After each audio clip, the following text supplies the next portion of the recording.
On Christmas night, beneath chandeliers and laughter, my father raised his glass and declared, "My sister would inherit $85 million, the Upper East Side mansion, and a brand new Tesla." Then he looked at me and said I would receive nothing. The applause was deafening, and in that moment I felt smaller than I ever had erased in front of hundreds of guests. But just as the weight of humiliation pressed me down, a lawyer slipped a sealed envelope into my trembling hands. Inside was my grandfather's will.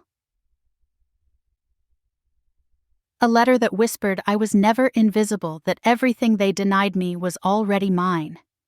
And with tears burning my eyes, I walked onto that stage and said the words that silenced the room. This moment belongs to me. If you haven't subscribed to the channel yet, don't forget to hit subscribe, smash like button, and tell us in the comments where you're tuning in from. I was 28 when I finally found the words to explain what it meant to grow up invisible, but the truth began long before that. In my family's grand Westchester estate, everything gleamed: the polished oak floors, the high ceilings with imported chandeliers, the endless rows of windows that caught the afternoon sun. Everything looked perfect from the outside.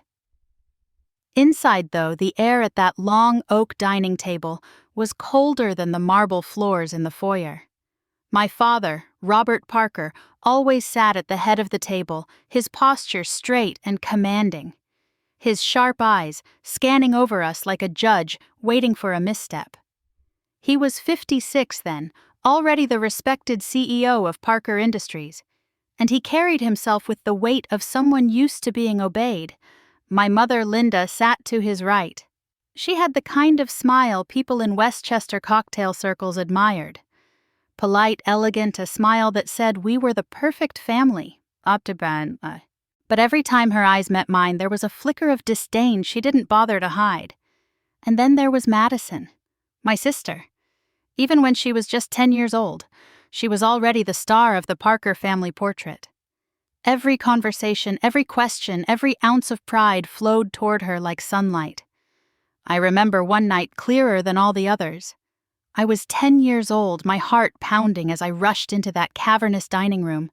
I carried in my hands a certificate still crisp from the art fair, the ink not yet dry. First prize, my name printed in bold letters. I had drawn a landscape. Rolling hills under a sky I filled with as many shades of orange and pink as I could find. For me, it was more than a drawing. It was proof that I wasn't the failure they thought I was. "Dad," I said, laying the certificate on the long table right next to his glass of Cabernet. My voice was eager, almost breathless. "I won first place today. Out of everyone in the whole contest." Robert glanced down. His eyes skimmed the paper for less than a second before he leaned back in his chair, unimpressed. "At least you didn't color outside the lines." He raised his glass, turned toward Madison, and his voice boomed with pride. "Now everyone, let's celebrate Madison's math medal top score in the entire county."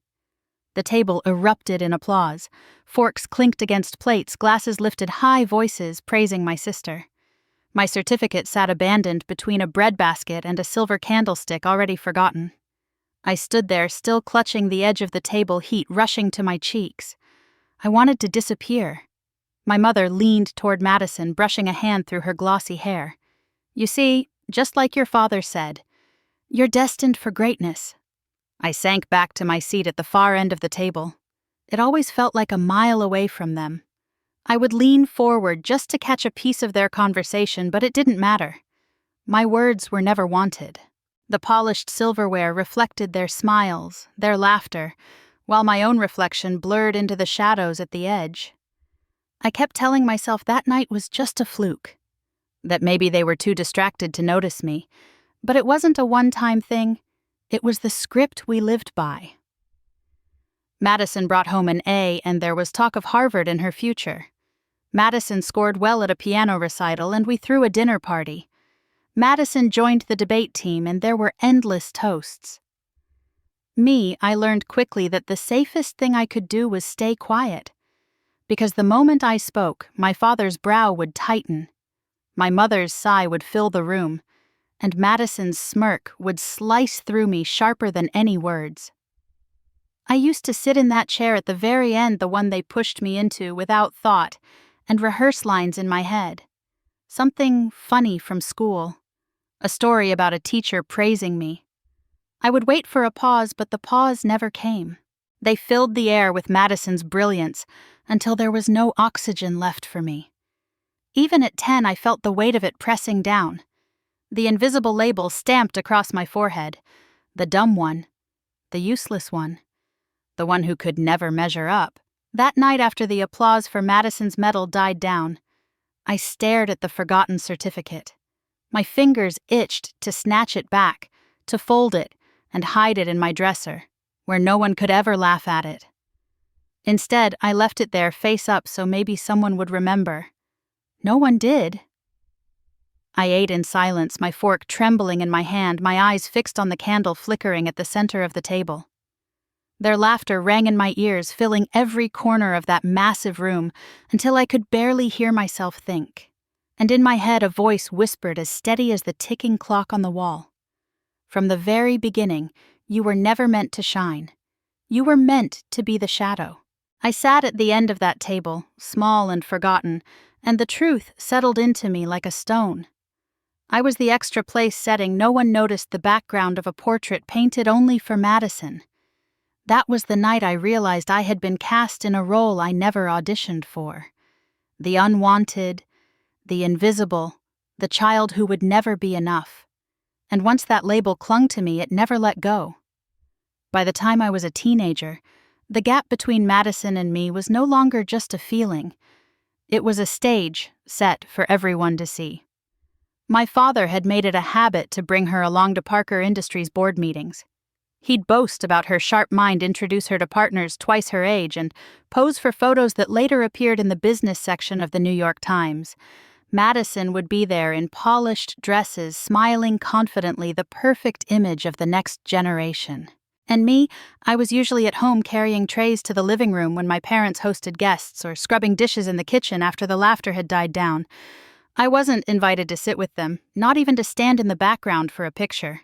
My role was clear: keep things tidy, invisible, and silent. I remember one evening vividly. A glossy magazine lay open on the coffee table, featuring a photo of my father shaking hands with a Senator Madison, beaming at his side. I picked it up, scanning the page slowly. There was no space for me. My mother caught me holding it and said almost casually, "Emily, wipe your hands before you smudge the print." That was all. No acknowledgement that her younger daughter had just been erased from the family narrative. By then, I had started waking at 5 each morning to catch the subway into Brooklyn. The cafe where I worked smelled of roasted beans and burnt milk, the air thick with caffeine and exhaustion. My uniform was plain black, always dusted with flour or stained with espresso. I'd work until noon. Arms sore from carrying pitchers and wiping counters, then rush across town to the community college where I assisted in an art class. The hours were long, but the paychecks, modest as they were, gave me something to hold on to. Money that was mine, not theirs. Every afternoon I'd come home, hair-tangled uniform clinging with the scent of coffee. And like clockwork, Madison would be waiting in the hallway, leaning against the banister in another designer dress, a cruel smile playing on her lips. "Careful, Emily," she would sneer, wrinkling her nose as if the smell offended her.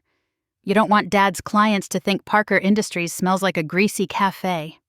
Her laughter cut deep, but the worst part was hearing my parents join in. My mother would chuckle softly, and my father would smirk, adding, "She's right. At least shower before you embarrass us." I would bite the inside of my cheek, willing myself not to cry, not to give them the satisfaction. Inside, though, a small voice whispered, "The scent of coffee means independence." To me, it was proof that I could stand on my own 2 feet. But in their eyes, it was nothing but shame. There was a summer when Madison hosted a pool party at the house. The backyard transformed into a stage of glittering water and expensive speakers blasting pop music. Her friends, kids from prep schools and Ivy League legacies, lounged on deck chairs with sunglasses that cost more than my month's rent in Brooklyn. I tried to slip past quietly, hoping no one would notice me heading upstairs. But Madison spotted me.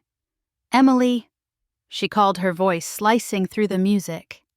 Everyone turned. She walked over, her hair shining in the sun, her swimsuit designer perfect. "Hey guys, this is my sister.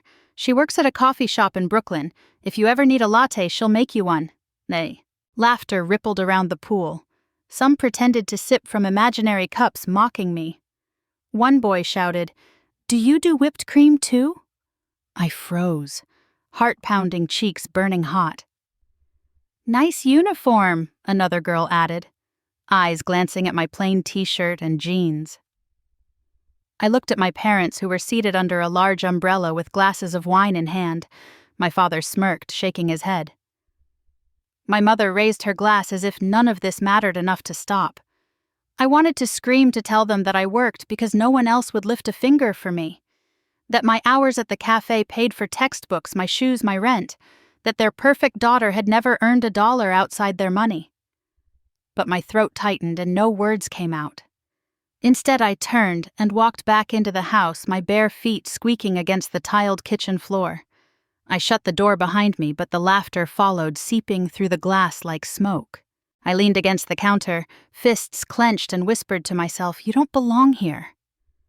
That night, I lay awake in my attic room, listening to the faint hum of music still drifting from the backyard. I pressed my pillow to my face, not to muffle sobs, but to silence the echoes of their laughter. In that moment, the divide between Madison's world and mine felt like a canyon. She was the center of the Parker universe, dressed in light and luxury. I was the shadow orbiting at the edges, unseen and unwanted. And for the first time, I began to believe that maybe that was all I would ever be. The only place that ever felt like home to me wasn't in Westchester at all. It was 2 hours away in Boston, in a red brick house tucked behind rows of lilac bushes that bloomed each spring. The house belonged to my grandfather, Henry Parker Sr., the man who built Parker Industries from nothing long before my father ever wore a tailored suit. The first time I visited on my own, I was 15. The drive was long, but the moment I stepped onto his porch, the air felt different. The house smelled faintly of old books and herbal tea, not cologne and red wine. He opened the door slowly, leaning on his cane, his eyes lighting up the way no one else's ever did when they saw me. "Emily," he said, and in that one word was more warmth than I had ever received from both my parents combined. We sat on his porch in the fading light of a summer evening. He poured me a cup of tea, steaming and fragrant, and asked a question no one in my family had ever cared to ask. "What do you love, Emily? How do you want to live?" I froze at first, unsure how to answer. I was so used to defending myself, so used to my words being dismissed, that my throat closed around the truth. But his gaze was steady, patient, inviting. I love to paint," I finally whispered. "Sometimes I imagine opening a small gallery. Not a big one in Manhattan, just a place in Brooklyn where people can come in and feel at peace." He nodded, as though I had just revealed something profoundly important. "And what else I like listening to people," I admitted, cheeks warm with embarrassment. "It sounds silly, but I notice things. I notice when people are tired or when they need someone to hear them, even if no one else does." His lips curved into the faintest smile. "That is not silly at all. That is rare." He leaned back, his eyes reflecting the amber light of the porch lamp. "Emily, you carry something Madison doesn't. Patience, humility, the ability to see people." I didn't know what to say, so I let the words settle in my chest like seeds I didn't yet understand. A year later, when I was 16, I had one of the worst fights with Madison I can remember. She had cornered me in the hallway, mocking the smell of coffee clinging to my clothes. "No matter how hard you scrub, Em, you'll always smell like cheap labor," she said, her voice dripping with satisfaction. I snapped back for once, telling her I was proud to earn my own money, that at least I wasn't living off Dad's wallet. She laughed in my face, a cruel, hollow sound that followed me upstairs. I locked myself in my attic room, shaking tears spilling fast and hot. My parents didn't check on me. Of course they didn't. I called my grandfather. I don't even remember what I said. Something broken. Something about not being able to take it anymore. 3 hours later, headlights cut through the dark street outside. I heard a car door shut and then a slow knock at my bedroom door. When I opened it there, he was standing in my doorway, his coat damp from the drive, his cane in one hand. "Grandpa," I choked out, startled.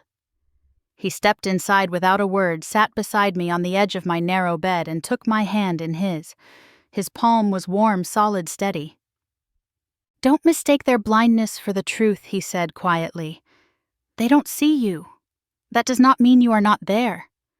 I cried harder, my head pressed against his shoulder. He stroked my hair gently, the way I imagined a real father might have done. "One day, Emily, you will understand that strength is born from being pressed down and rising again. You will carry weight they cannot, and you will carry it better than they ever could." We sat there until my sobs eased, the only sound the ticking of the old clock on my dresser.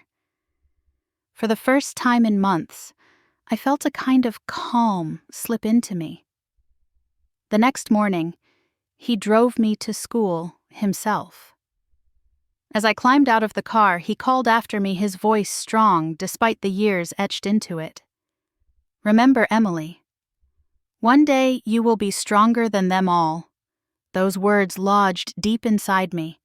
I didn't fully believe them then, but I held on to them the way a drowning person clings to driftwood. Back in Westchester, the house was the same as it had always been. Cold, polished, unwelcoming. But whenever I thought of his porch, the lilacs, and the way he looked at me as if I mattered, the weight on my chest lightened. In a world where I was constantly told I was nothing, my grandfather gave me a glimpse of a future where I might be something after all. The house in Westchester felt like a construction site disguised as holiday cheer. Staff moved frantically from room to room, hauling boxes of ornaments, adjusting floral arrangements, checking lists against clipboards. The scent of pine from a 20-foot tree mixed with the sharp tang of polish on the marble floors. Every corner was draped in garlands and gold ribbon, every sconce lit to perfection. On the surface, it looked like a celebration. To me, it felt like a stage being built for a play where I wasn't cast. My mother paced across the foyer in heels that clicked like a metronome. "No, the red roses go on the side tables, not the main hall," she snapped at one of the decorators. "This is Christmas, not Valentine's Day." She turned abruptly to another staff member. "And for God's sake, make sure the tree lights don't flicker. If the Parkers can't afford working bulbs, what will the partners think?" "Upstairs!" My father's deep voice carried through the halls as he barked orders on the phone. He was talking to a shareholder, his tone dripping with importance. "Yes, Madison will be there." "Of course. She's the future of this family. Tonight is just the beginning." I heard Madison laugh from behind a closed bedroom door, the sound of tissue paper ripping as yet another gown was unwrapped. She was trying on dresses in front of a stylist flown in from Manhattan. The door cracked open briefly, and I caught a glimpse of her twirling in a sparkling silver gown, the fabric catching the light like she was already under a spotlight. Meanwhile, my job was spelled out clearly: seating arrangements. My mother handed me a thick folder filled with charts and notes. "Do not mess this up, Emily," she warned, her tone sharper than the edge of the file. "The senator must sit next to the Harvard dean. The governor's aide should be at the same table as the investment partners. If you switch even one card, the night will be ruined." I nodded silently, clutching the folder to my chest like it was a weight I couldn't put down. My place in this family had been reduced to arranging chairs for people who didn't know my name. That night, after the staff left and the house was finally quiet, I slipped into my room and pulled out the only dress I owned that could remotely pass as formal. It was a pale blue dress I had worn to Madison's graduation years earlier. The zipper snagged halfway up the fabric, slightly faded at the seams. I slid it over my shoulders and stared into the mirror. The reflection staring back at me was not the image of a woman about to attend one of Manhattan's grandest Christmas parties. It was a girl still caught in the same cycle, desperately trying to fit into a mold that was never made for her. The dress hung awkwardly too loose at the waist, too tight across the chest. My hair fell limp against the fabric, and no amount of brushing made it shine like Madison's. I stood there for a long time, biting the inside of my cheek until my phone buzzed on the dresser.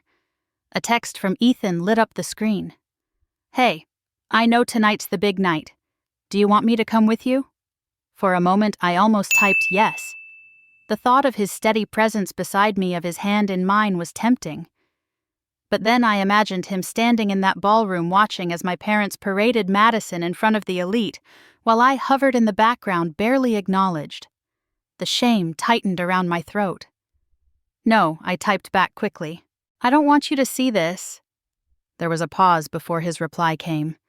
You don't have to face them alone." I stared at the message until the words blurred. My thumb hovered over the keyboard, but I didn't answer. I didn't know how to explain that I wasn't afraid of being alone. I was afraid of him seeing me the way my family saw me. Lesser, invisible. I set the phone down, leaned closer to the mirror, and studied my face under the dim light. My eyes looked tired shadows etched beneath them from years of early shifts and late nights. The blue of the dress did nothing to brighten them. I touched the fabric, feeling its roughness under my fingertips, and whispered to my reflection, "This isn't me. Not anymore." But no matter how much I wanted to believe that the truth was clearer than the glass I was staring into, in this house, in this family, I was still the shadow at the edge of the frame. Downstairs, the grandfather clock chimed midnight, its echo filling the hallways like a reminder that time was moving forward whether I wanted it to or not. Tomorrow, the ballroom in Manhattan would be filled with laughter music and flashing cameras. Tomorrow, my sister would shine like a star under crystal chandeliers. And tomorrow, I would be there too, somewhere in the background, hidden in plain sight. I stayed in front of the mirror a while longer, watching the pale outline of my figure blur as tears welled in my eyes, until I couldn't tell if I was seeing myself or the shadow I had always been. The ballroom glittered like a cathedral of light, every surface catching the glow of crystal chandeliers that hung from the vaulted ceiling. The scent of pine and expensive perfume floated together in the air, mingling with the faint sound of a string quartet playing Christmas carols near the stage.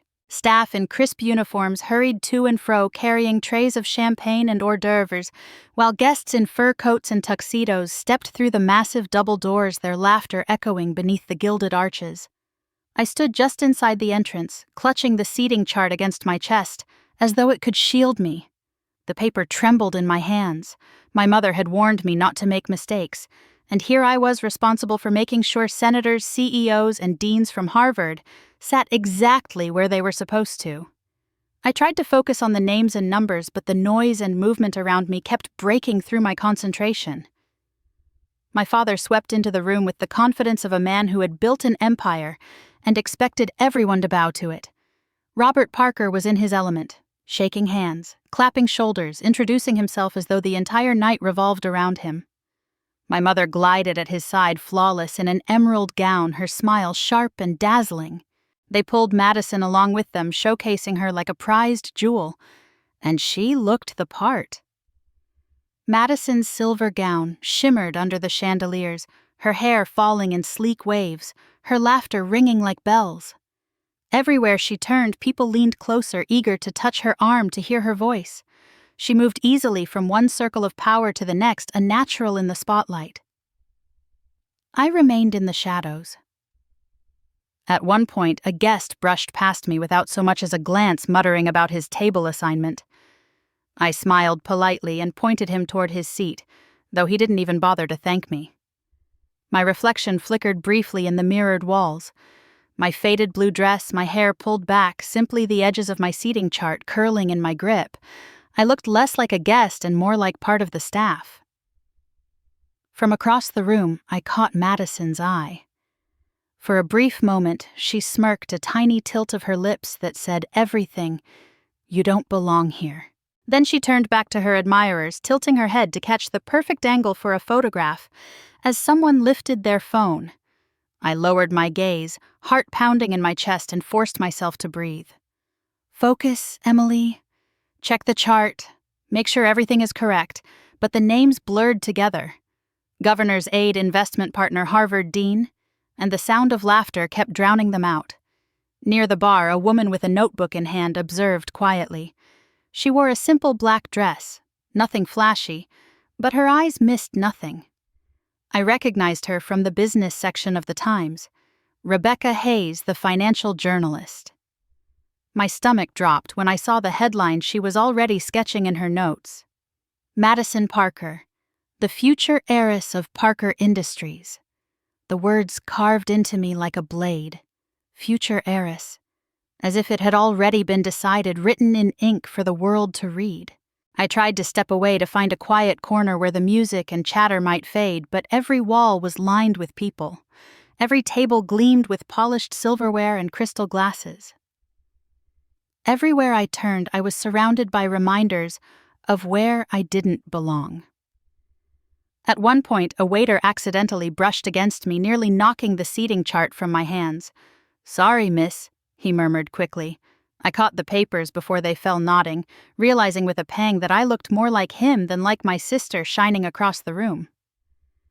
I drifted to the edge of the ballroom near a tall Christmas tree, strung with white lights and glass ornaments.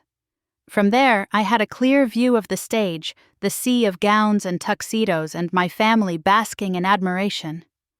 I pressed the seating chart against my chest and felt its edges bite into my skin, a reminder of the role I had been assigned, silent, functional, invisible. My voice echoed in my head, bitter and resigned. Muy café doivitoi la muy quatulap. But here, surrounded by silk and velvet, that scent felt like a stain. I watched as my father introduced Madison to a senator, his hand resting proudly on her shoulder. My mother leaned in, whispering something that made the senator laugh. Madison tilted her head, flashing that perfect smile while cameras captured the moment. And there I was, a shadow against the glittering tree, holding a piece of paper as though it proved I belonged. For a second, Madison turned toward me again. Her eyes sparkled with triumph, and then she threw her head back in laughter, her face aglow under the lights. I lowered my gaze, clutching the seating chart tighter, and in that instant I felt myself disappear from their bloodline, erased from their story. I was not a daughter, not a sister, not even a guest. I was just a placeholder in the room, as replaceable as the empty chairs waiting to be filled. My father's footsteps echoed across the wooden stage, steady and confident. The string quartet stopped mid-song, and a hush fell over the ballroom. Every eye turned toward him as he took the microphone, his tuxedo crisp under the blaze of the spotlight. I felt my chest tighten, knowing what was coming, but still clinging to some faint hope that maybe, just maybe, he would remember I existed. He cleared his throat, his voice carrying with the authority of a man used to commanding a room. "Ladies and gentlemen, thank you for joining us tonight on this special Christmas evening. It brings me great pride not only to celebrate the holiday with you, but to share an announcement that will define the future of Parker Industries and this family." He paused, scanning the room, his lips curving with satisfaction. My mother looked up at him, radiant in emerald silk, and Madison stood close, her hand resting lightly on the edge of the podium, as though she already knew the crown was hers. As of tonight, he continued, his words slow and deliberate, "I am proud to declare that Madison Parker will be the sole heir to Parker Industries, valued at $85 million. She will inherit the Upper East Side mansion worth $18 million, and as a token of celebration, a brand new Tesla." A swell of applause erupted, glasses, clinking, voices cheering. Madison beamed, her eyes shimmering under the light, her arms open as people surged forward to hug her, to congratulate her, to secure their place in her future. My father held her tightly, raising a glass, his laughter booming through the hall. I stood rooted in the corner, the words slamming into me like stones. My name had not been mentioned, not even as an afterthought. "And Emily," my father added finally, with a faint curl of his lip that only those closest could see, "will receive nothing." A ripple of laughter passed through the front rows, forced and awkward. Some guests shifted uncomfortably while others turned their heads toward me, curiosity flickering in their eyes. I caught a few glances that held something close to pity, others sharpened with interest as though they were waiting to see me break. Heat surged up my neck, burning my cheeks. My fingers dug into the seating chart until the paper crumpled in my hands. Madison raised her champagne flute, her smile stretched so wide it almost hurt to look at. To Parker Industries, she set her voice bright and clear. And to the future. More applause roared louder this time, a tidal wave that drowned me out completely. I wanted to vanish, to dissolve into the shadows, and escape the sting of their eyes. But instead, I looked toward my mother. She leaned down, her perfume suffocating as she whispered into my ear, her words sharp and deliberate. "Don't ruin tonight, Emily, don't you dare." I nodded faintly, unable to find words, the back of my throat raw with unshed tears. The music started up again, faster and louder, a Christmas carol twisted into something that felt like mockery. Madison floated across the room, pulled into embraces, kissed on both cheeks by donors and senators, her silver gown glittering with every step. She glanced back at me, once the smirk unmistakable, her triumph complete. I turned my head toward the mirrored wall beside me. The reflection stared back. My pale blue dress faded and frayed at the seams, my posture slumped, my face hollow. Next to the dazzling lights and sparkling gowns, I looked like a ghost that had wandered into the wrong room. My eyes stung as the applause continued behind me. I pressed my palm against the glass, the cool surface grounding me, and thought, so this is who I am to them. Not a daughter, not an heir, not even a presence worth acknowledging. Just a shadow. The sound of another toast rang out. Madison's name shouted again and again, and I stood there staring at my own blurred outline in the glass, the proof of my humiliation carved into every line of my reflection. The music swelled again. Glasses clinked and laughter rolled like thunder across the ballroom. I stood at the edge of it all, my body trembling. My reflection still fixed in that wall of glass when a quiet voice cut through the noise. Emily. I turned. Daniel Morris. My grandfather's longtime attorney stood a few feet away. His presence was calm, deliberate, so different from the chaos around us. He held a white envelope, thick and heavy, sealed with a blue wax crest. His gray eyes met mine with certainty. He leaned close, his breath warm against the din of voices. It's time. My hands shook as I reached for it. The paper was cold, almost stiff beneath my fingers. My pulse raced as I slid it quickly into my lap, praying no one had seen. Daniel gave me a small nod, the kind that sealed a pact and then melted back into the crowd. I looked down at the envelope. My chest rose and fell, my breath shallow.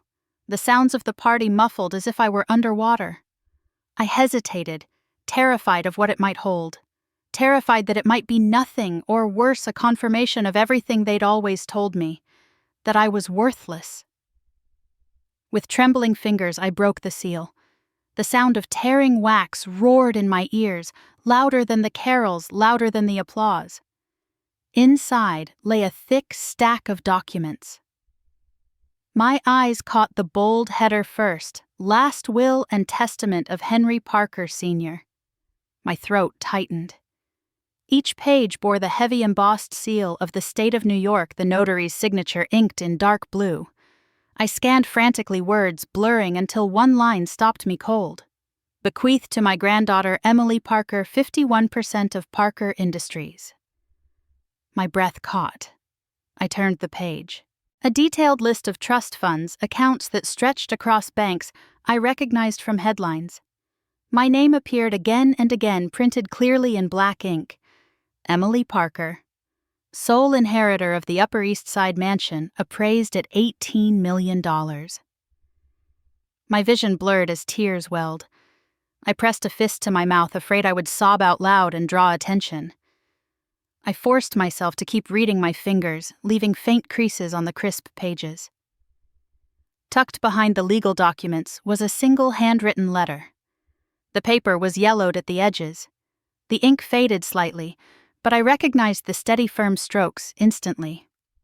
My grandfather's handwriting. Emily. It began.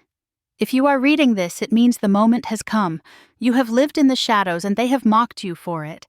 But shadows are where strength is forged. I have watched you work, endure, and remain kind in a world that denied you dignity. Your sister has intelligence, but too much pride. Your father has ambition, but no compassion. You, Emily, you have humility, patience, and resilience. These are the true foundations of leadership. Everything I built I now place in your hands." I swallowed hard, the words blurring through tears. The letter smelled faintly of tea, as if it had been folded on his desk, waiting for me all these years. My fingers trembled as I clutched it to my chest. A sob broke free, muffled against the fabric of my faded dress. I whispered into the fold of the paper so softly no one else could hear. "You always believed in me." The party continued without pause. Applause rippled as Madison gave a short toast. The quartet struck another carol. Guests laughed, oblivious to the storm breaking quietly in my corner. I held the envelope tighter, my knuckles white, my tears slipping silently down my cheeks. The weight in my lap wasn't just paper. It was everything I had been denied, everything I had been told I would never have. And now it was mine. The envelope felt like it was burning a hole in my hands. My heart pounded so hard it drowned out the quartet, the laughter, the endless clinking of glasses. I rose from my chair, clutching the documents against my chest, and stepped into the aisle. The sound of my heels striking the polished wooden floor echoed louder than I expected. Heads began to turn. Conversations faltered. A ripple of curiosity spread as I walked toward the stage. Robert was still at the podium, Madison glowing at his side. He caught sight of me and his expression hardened instantly. "Emily," he barked, his voice sharp as a whip. "Get back to your seat. Now." I kept walking. My hands trembled, but each step grew steadier. The closer I got, the louder the murmurs became. "What is she doing?" Someone whispered. Another pulled out their phone, raising it just slightly, the glow of the camera lens catching the light. Robert leaned toward the microphone again. "Sit down this instant. Don't disgrace this family." His face was flushed, his eyes dark with fury. Madison stepped forward, her voice shrill. "This isn't happening. This is ridiculous. She's nothing." The words struck like darts, but I didn't flinch. Instead, I climbed the steps, my breath ragged, and set the folder down on the lectern. The weight of it echoed like thunder in my chest. "I have something to say," I whispered at first, then cleared my throat, forcing my voice to rise. "And everyone here deserves to hear it." Gasps. More phones lifted. I could see the shimmer of camera flashes at the edges of the room. Robert's fist slammed against the podium. "Enough. This is not your night." I raised the papers high, the embossed seal of the state of New York gleaming under the spotlight. My voice rang out steady this time. "These are the legal documents signed and notarized by my grandfather, Henry Parker.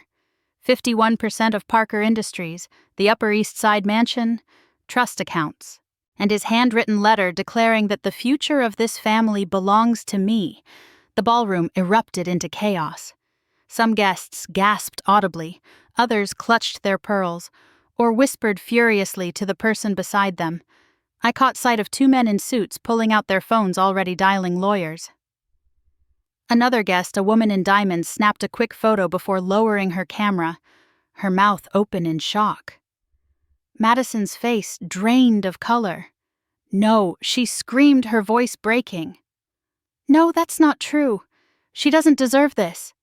She lunged toward the lectern, but I slid the papers aside, holding the letter to my chest. "This moment belongs to me." I said my words, sharp and deliberate, slicing through the cacophony. For a heartbeat, silence crashed over the room. Then the uproar began again, louder this time, like a tidal wave of disbelief and outrage. Voices overlapped. Some shouted questions, others demanded answers. Through the blur of movement and noise, I caught sight of something beyond the ballroom doors. Ethan. He was standing outside the glass, his hands pressed against it, his eyes wide. Our gazes met for a brief second, and in his eyes I saw something I had never seen from my family. Faith. The strength of that glance surged through me. I tightened my grip on the letter, my shoulders straightening, my voice carrying over the storm of the crowd. "I am not the shadow at the end of the table anymore," I said, each word steady as stone. And as the ballroom erupted around me, I knew there was no turning back. The ballroom doors opened with a heavy creak, and suddenly the uproar cut short. A silence fell like a curtain dropping over the room. "Nonsense!" Heads turned, whispers died mid-sentence. There he was. My grandfather. Henry Parker Sr. 82 years old, leaned on his cane, his frame smaller than I remembered, but his presence towering over everyone. His silver hair gleamed beneath the chandelier light, his eyes sharp despite the years etched into his face. Step by step, he made his way down the aisle. The guests parted instinctively as though pushed aside by an invisible force. The only sound was the faint tap of his cane against the polished floor. Each strike echoed like a verdict. When he reached the stage, he lifted his gaze to my father.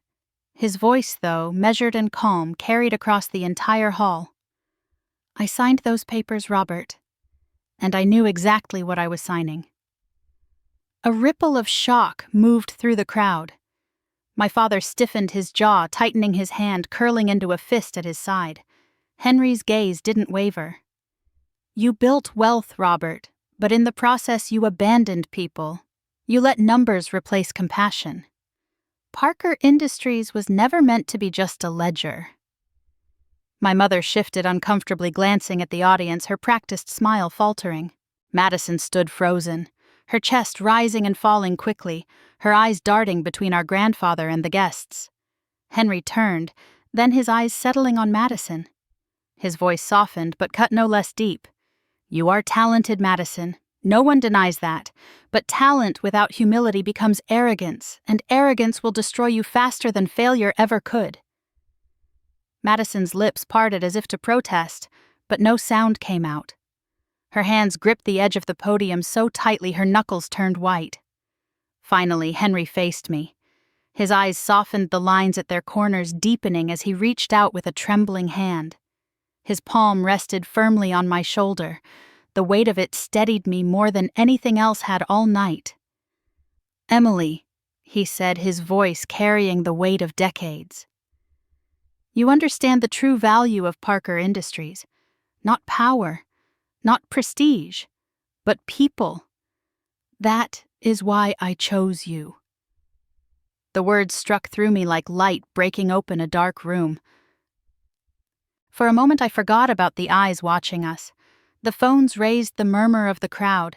It was just him and me, the way it had always been on his porch in Boston, the scent of lilacs in the air, his voice steady and kind. Daniel Morris, the attorney, stepped forward then. He adjusted his glasses, his tone precise and unwavering. "For clarification, ladies and gentlemen, the documents Miss Parker holds are not mere drafts. The will and transfer of ownership have already been filed with the Surrogates Court of New York County.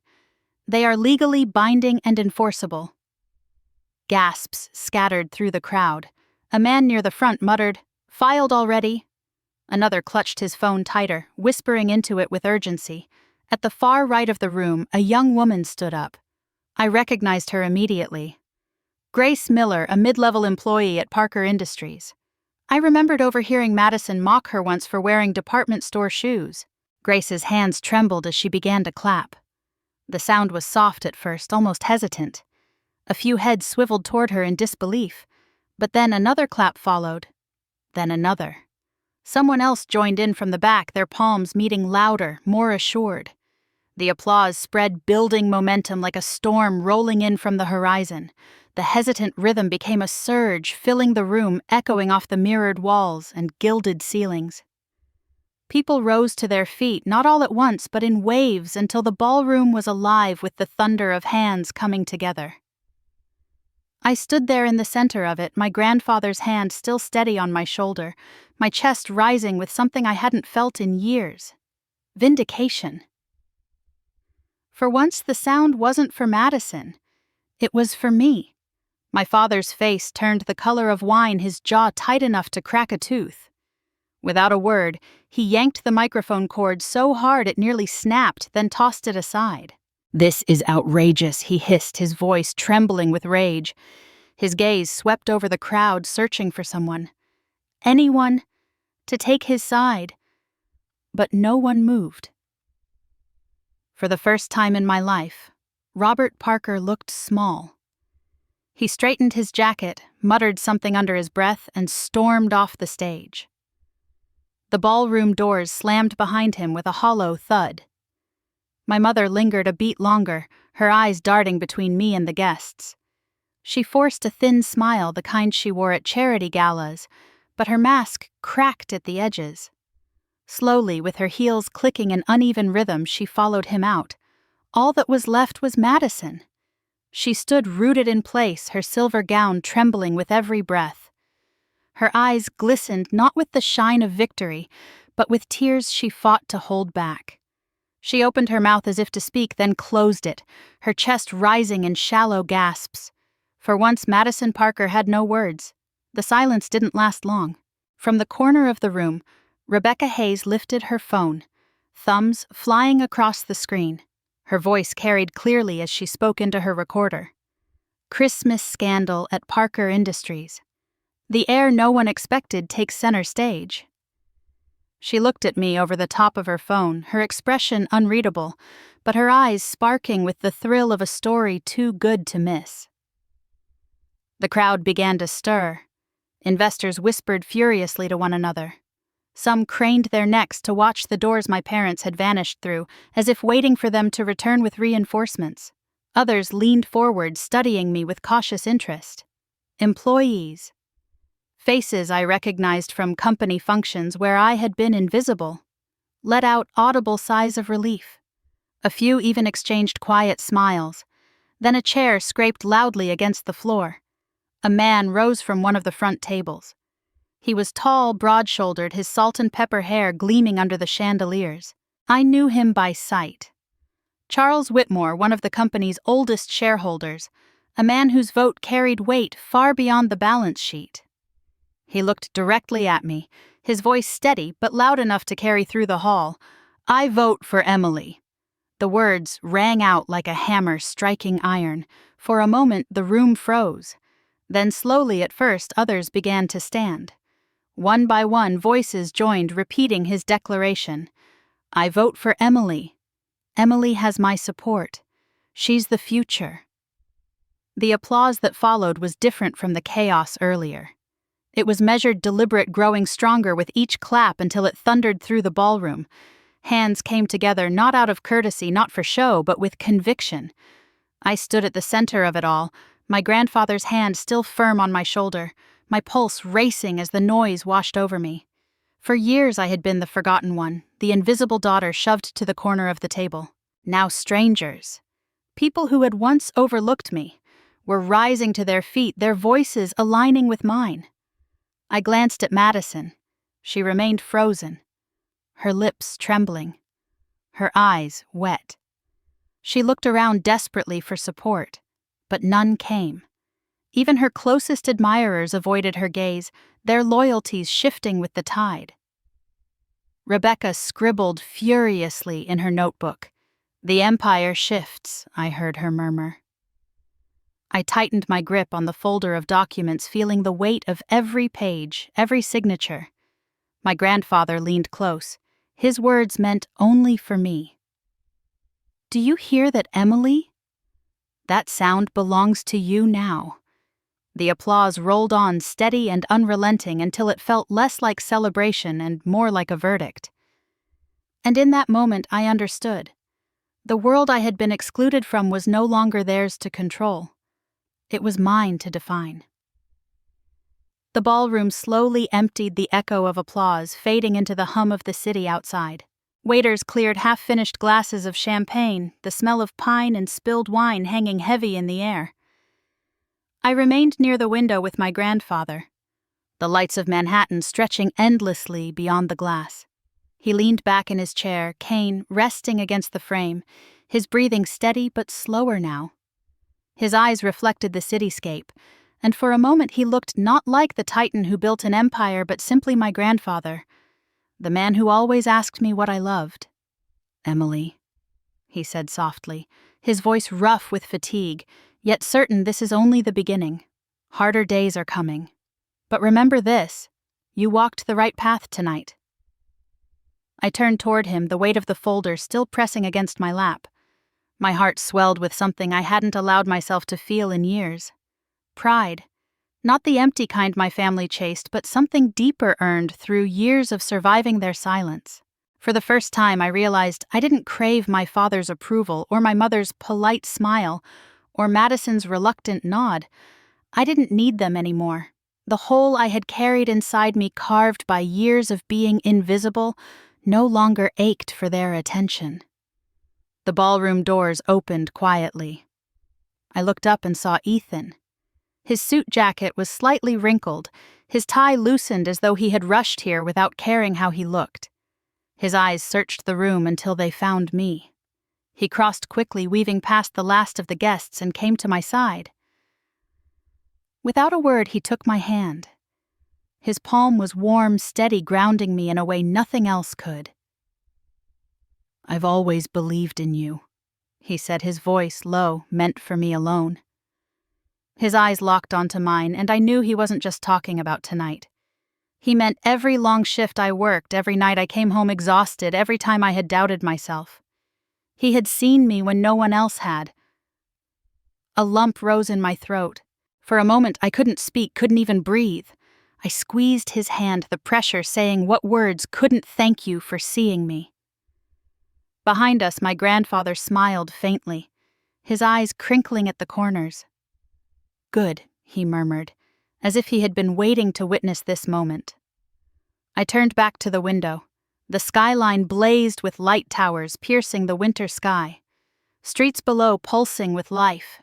In the glass, my reflection stared back at me, but it wasn't the pale girl in a faded blue dress anymore.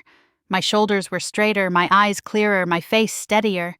For the first time, I saw myself as something more than a shadow.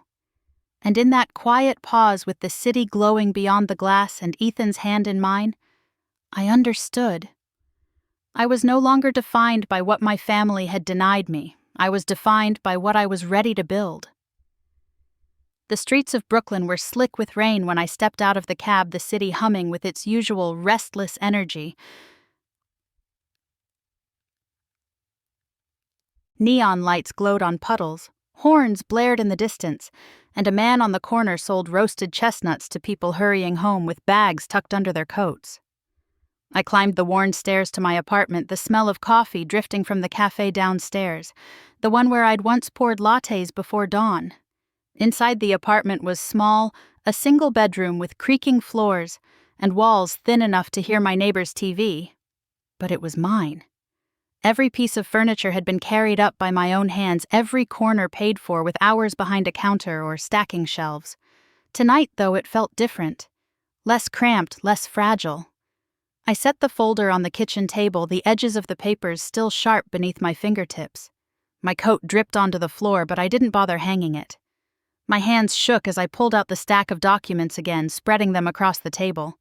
The embossed seals, the signatures, the trust accounts. It was all real. My grandfather's will binding and undeniable written in ink the world could not erase. At the bottom of the stack lay the letter. I unfolded it slowly, tracing the curves of his handwriting. His words seemed to speak directly into the quiet room. You have humility, patience, and resilience. These are the true foundations of leadership. Everything I built I now place in your hands. Tears stung my eyes as I read it again, softer this time aloud to myself, as though the sound of my voice could summon him back. You always believed in me, I whispered, clutching the page against my chest. The faint scent of tea still lingered on the paper like the evenings we had sat together on his porch. I reached for the leather-bound notebook I kept on the counter, the one I had filled with sketches and half-written thoughts over the years. Opening to a fresh page, I picked up a pen and began to write. I will live to build, not to be recognized. I will live to create something lasting, not to chase applause. I will not measure myself by what they failed to see, but by what I know I can become. The words flowed faster than I expected, pouring out like a dam breaking. Each line pulled a thread loose, unraveling years of silence, shame, and longing. When I set the pen down, my hand cramped, but my chest felt lighter, as though I had finally laid something to rest. I closed the notebook and looked around the apartment. The chipped mug on the counter, the second-hand couch, the stacks of canvases leaning against the wall. They weren't signs of failure. They were proof of survival, of building a life when no one offered me a foundation. Outside the window, the East River shimmered beneath the city lights. Reflections flickered like stars across the water. I caught my own reflection faintly in the glass shoulders. Squared eyes, steady no longer the girl hunched at the far end of a table. For years I had been called the dumb one, the useless one, the invisible one. Tonight, standing here with my grandfather's letter pressed to my heart, I knew those words had never belonged to me. They had been projections of their blindness, their arrogance. I was no longer defined by their refusal to see me. I was defined by the strength I had built in spite of it. I whispered into the quiet room, my voice steady. I am not a shadow anymore. I am Emily Parker. The city outside roared on, alive and unbothered, but inside my apartment a stillness settled. It wasn't the silence of being ignored, it was the silence of peace. And to anyone who has ever been overlooked, belittled, or told they were nothing, I want you to hear this. Your worth is not measured by the labels others put on you. It is built by the resilience you carry and the strength you create for yourself. If you've ever been in the shadows, remember, you are not defined by their blindness.